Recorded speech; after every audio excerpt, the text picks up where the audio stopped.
Niya sa tong linya mga na ato na paymursa ning gamay nga oras. Niya sa tong linya ron si Vice Governor Glenn Soko. Vice Gov, good afternoon. Welcome sa Karambula Gov, si Babni og si Jan. May hapon dia Boss Bob og may hapon dia sa atong mga tigpaminaw. Okay. Vice, mutan na may depleted na tinod ang pundo sa katong 1.1 billion nga calamity funds depleted na kuno matud pa sa pamayag sa opisina sa gobernador. Well, kami wagid mi igong datos or information, Boss Bob, no? Ang sanggunian kay ang detalye ni ana naaman sa executive o wala pa man nila gi endorse or wala pa report nga niabot na mo na sa sanggunian. Igo lang namo nabasa na siya sa mga pamantalaan na depleted na ang kanisiyang mao or ni kunhod na ang maong disaster fund. Gamay na lang kuno mga 200 million na lang kuno kapil. What if ug dunay grabe pa nga simbako lang no nga calamity nga moigo sa probinsya Sugbo.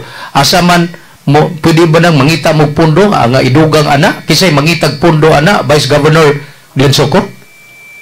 Well, kanang disaster fund, Boss Bob, mandated na siya sa balaod nga dunagyoy 5% no of the national tax allocation nga matagtuig nga mabutang na siya og special fund. Mo na siyang kanang disaster fund. So magamit lang na siya dunay calamity. So gumikan ni atong duha ka kalamidad nga atong nahiaguman.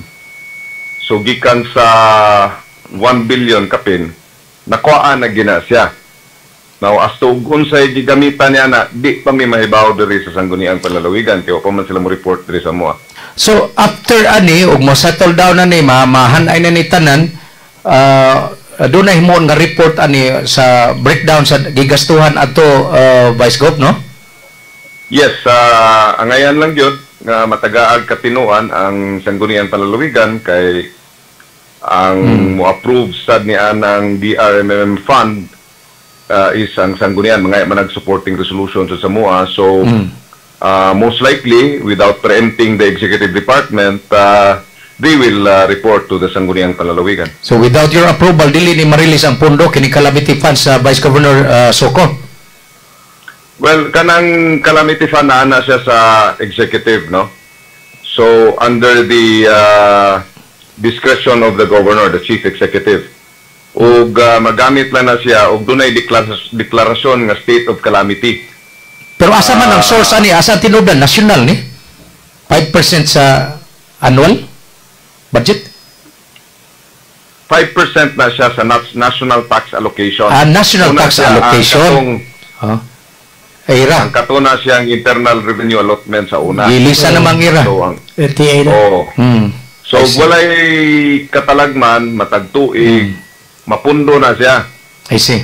Muna nga sukad sa katong pagkatabo sa Odette, Bagyong Odette, no, matagtuig, niabot na siya ni anang punduha, ug karon dunay duha ka buok nga kalamidad nga niagi, munang nagamita na siya.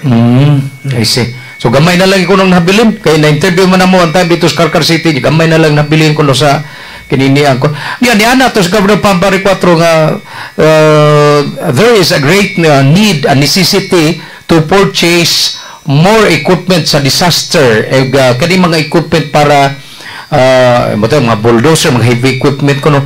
Nabay budget ka na no ang probinsya Sugbo Vice Governor?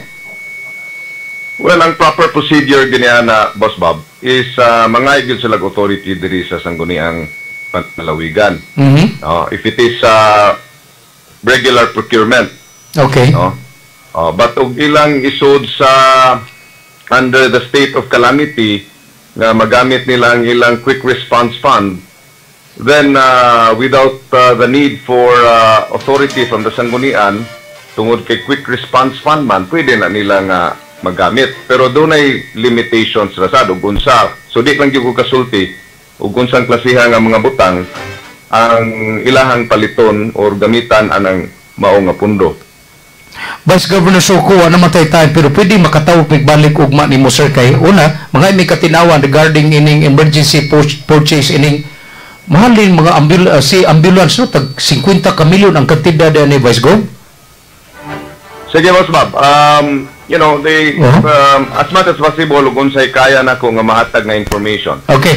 So regarding ining mga si ambulance gatag 50 million ya mo palit ang provincial government og duha ka si ambulance at 50 million pesos each plus ang budget kay murag daghang na balaka nga yay di baka ni malangay og matiwas baka ni ang kining annual budget sa lalawigan sa Sugbong hangtod karon wa pa nahuman. Vice Governor Soko, salamat kay sir niya. Pwede mo tawag balik nimo either buntag o sa hapon, sir? Sige, Boss Bob. Sige, Boss Bob. Bukas na ako mga linya, Boss Bob. Salamat kay ni Vice Gov, ha? Okay, salamat kayo. Okay, thank you. So, wala mo gutay oras. Mga kanina, sige tag-contact na busy lang sa to si